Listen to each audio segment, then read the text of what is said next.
Hey guys, welcome back to the channel. Today we're going to be doing a fuel filter change on a Ram 5th gen. It's a 2022 Cummins turbo diesel. Okay guys, so I'm underneath the vehicle right now. So just past the back level with the back door about on the passenger side, between the drive shaft and the exhaust, this is the gas tank with the heat shield. You're gonna notice this black canister, and that is where your rear fuel filter is. There's a little bleed right here with a little twist valve, so if you twist that, you can hook up a little flexible hose to this, and you can either drain it into your oil pan, or you can just set up a funnel wedged between here, and then as this drips into it, it will just funnel into the oil pan and prevent the diesel fuel that's bleeding to run along your drive shaft and get all your driveway messy. So what you're going to do is open that up, crack the seal, let it all drain out. Once it stops dripping, you'll open this up all the way, and then we'll replace the fuel filter. So once you've cracked this open a little bit and you open up the bleed, it's going to drip into your funnel and into your pan.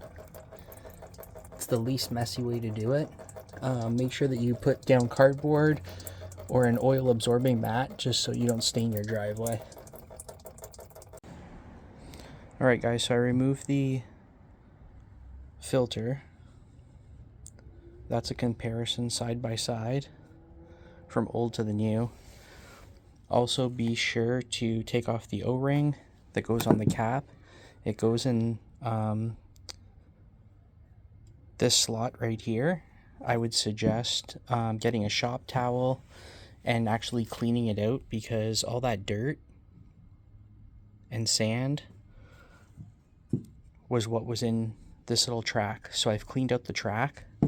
I'm going to put in the new O-ring onto that, and then I'm going to go back under, insert this up, which should lock in, and then screw this on, and then this part of the job should be finished, and we'll move on to the engine filter, fuel filter. Alright, so when you put in this filter, there's 2 tabs at the top, and this just pressure fits onto that, and that's how it should look. And then after that, you're just going to screw on the base, and then we're finished. Okay, so if we go underneath the front of the vehicle, right above the front diff, there's going to be a clear flexible pipe that's kind of like resting on the top part of this cross member. It's just sitting on a support piece. If you pull that down and put a funnel on it, I got like 2 small thin funnels hooked up to it, or you could like get a hose and put it on the end of it, so this runs into your pan. When you undo the bleed screw and loosen the housing, you're going to get all the diesel fluid that's going to drain off into here, just to avoid making a mess on your driveway. So that's just a little pro tip. Alright, so on your engine fuel filter, there's this yellow screw cap, and what you're going to do is put in your screwdriver, and you're going to open it up, and then hopefully you should be able to hear all the diesel fuel emptying out.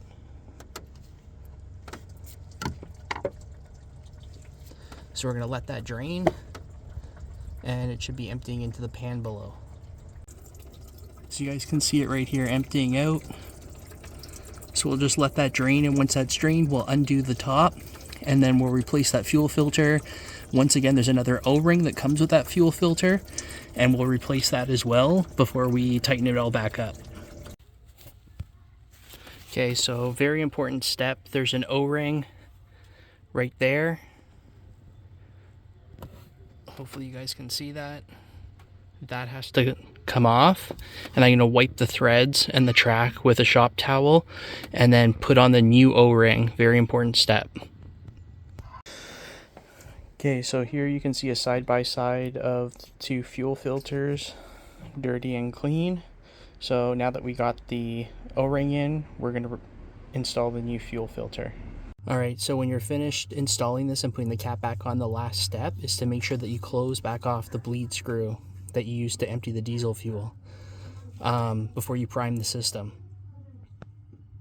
Okay guys, so what you're going to do inside the vehicle now is cycle over the start button to run. So do not turn the vehicle over, just cycle it over to run. What that does is it triggers the fuel pump to pressurize the fuel lines.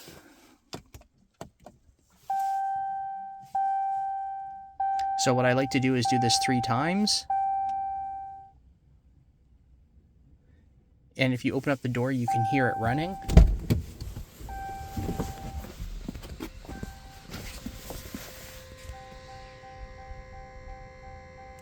So that little humming noise is the priming happening in the system. So once that stops, you're going to do this process another 2 times. Alright, so once you've done that 3 times, then you're going to turn over the engine and hopefully it should start up with no problem. So there you go. If you don't prime the system enough, the engine's going to like chug, it's going to be starving for fuel. So that's why I just recommend the more times that you do it, the more air you're going to be getting out of the system. Alright, so the last thing I would suggest doing is take a look under the hood, make sure that your bleed screws are tightly closed, that your fuel filter housings are tightly closed, and if you see any drips, I would wrench on them a little bit more, because the last thing you want is to be pissing out fuel while you're driving, or depending on the road conditions, is those things with vibrations slowly backing off. So just make sure that they're seated to the proper spec.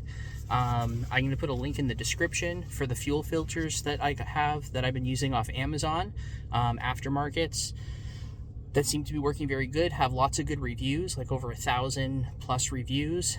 And the other thing that you guys will need for both of those housing caps is a 1 1/8 socket. It's a 1/2-inch drive, just in case you guys were wondering. I forgot to mention that at the beginning, but anyways, thanks for watching guys, and I'll see you again soon. Bye.